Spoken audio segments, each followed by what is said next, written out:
Hello बच्चों, let's see the question which is not a concept of Lamarckism. देखो question में बोला है कि इनमें से कौन सा कंसेप्ट लेमार्किज्म का नहीं है। Option one is rate and survival of organism are different due to variations. Option two environmental pressure produces variation. Option three an organ in constant use will grow in size and option four inheritance of acquired character. देखो question में बोला है कि इनमें से कौन सा statement किसका नहीं है, लेमार्क का नहीं है। तो देखो लेमार्क ने थ्योरी दी थी इवोल्यूशन के रिगार्डिंग, ठीक है।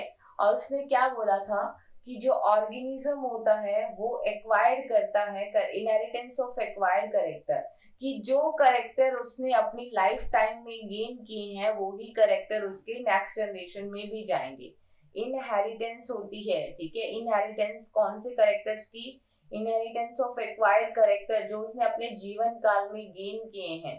But that is not true, ठीक है। कोई ऑर्गेनिज्म अपने लाइफ में जो करेक्टर गेन करता है, अगर वो सोमेटिक सेल के अंदर हो रहे हैं तो वो नेक्स्ट जनरेशन में नहीं जाते, लेकिन वो जर्म सेल के अंदर हो रहे हैं, देन में transfer from one generation to next generation. This is given by the Lamarck, ठीक है। लेमार्क ने अदर कौन से पोस्टुलेट्स दिए थे? तो देखो लेमार्क ने बोला था कि जो ऑर्गेनिज्म किसी ऑर्गन का अगर यूज ज्यादा कर रहा है तो उसके उस ऑर्गन का साइज बढ़ जाएगा, ठीक है। तो देखो जैसे यहाँ पे ऑप्शन थ्री में लिखा है कि ऑर्गन का जो साइज है उसको ऑर्गन को कांस्टेंट यूज करने से उसका साइज बढ़ जाएगा। तो ये भी जो है लेमार्क का वो कंसेप्ट इनकरेक्ट है, क्योंकि हम हमेशा अपनी आइज का यूज करते रहते हैं बट आइज का जो साइज है वो कभी बढ़ता नहीं है, राइट। तो ये थ्योरी भी क्या थी, लेमार्क की, इनकरेक्ट थी। अब देखो लेमार्क ने बोला है कि एनवायरमेंटल प्रेशर प्रोड्यूसेस वेरिएशन। तो देखो बोला है कि एनवायरमेंट में होने वाले चेंजेस की वजह से ऑर्गेनिज्म के अंदर भी चेंजेस आएंगे, ठीक है। तो ये किसने बोला था? It is given by the Lamarck. Lamarck ने इस तरीके से बोला था, राइट। अनदर बोला था rate and survival of organism are different due to variation.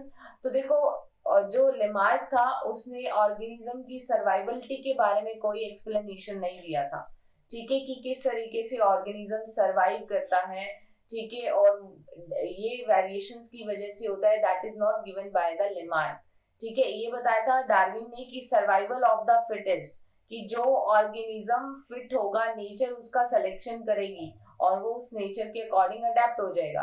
तो ये बात डार्विन ने बताई थी। तो यहाँ पे जो पहला स्टेटमेंट है that is not the concept of Lamarckism. But बाकी जो एनवायरमेंटल प्रेशर है, ठीक है, ऑर्गन का कांस्टेंट यूज करने से साइज का बढ़ना और जो करेक्टर हम अपने लाइफ टाइम में गेन करते हैं उनका नेक्स्ट जनरेशन में जाना, तो ये सब जो कंसेप्ट है that is given bye Lamarck. तो यहाँ पे इस कंसेप्ट के अकॉर्डिंग जो फाइनली करेक्ट आंसर आएगा that is only option one. Hope you understood this concept, right. Best of luck.